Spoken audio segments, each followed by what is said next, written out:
হাজার বছর ধরে আমি পথ হাঁটিতেছি পৃথিবীর পথে।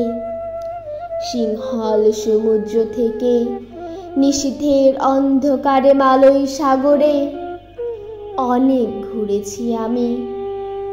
বিম্বিসার অশোকের ধূসর জগতে সেখানে ছিলাম আমি। আরো দূর অন্ধকারে বিদর্ভ নগরে আমি ক্লান্ত প্রাণ এক। চারিদিকে জীবনের সমুদ্র সফেন আমারে দুদণ্ড শান্তি দিয়েছিল নাটোরের বনলতা সেন। চুল তার কবেকার অন্ধকার বিদিশার নিশা, মুক্তার শ্রাবস্তির কারুকার্য। অতি দূর সমুদ্রের পর হাল ভেঙে যে নাবিক হারায়েছে দিশা। সবুজ ঘাসের দেশ যখন সে চোখে দেখে দারুচিনি দ্বীপের ভিতর, তেমনি দেখেছি তারে অন্ধকারে।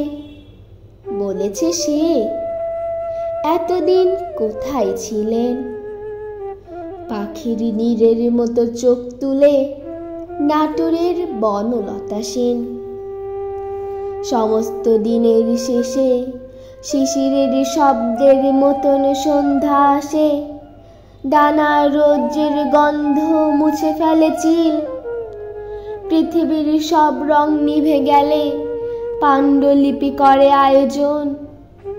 তখন গল্পের তরে জোনাকি রঙে ঝিলমিল।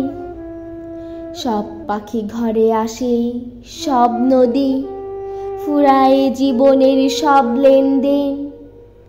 থাকে শুধু অন্ধকার, মুখোমুখি বসিবার বনলতা সেন।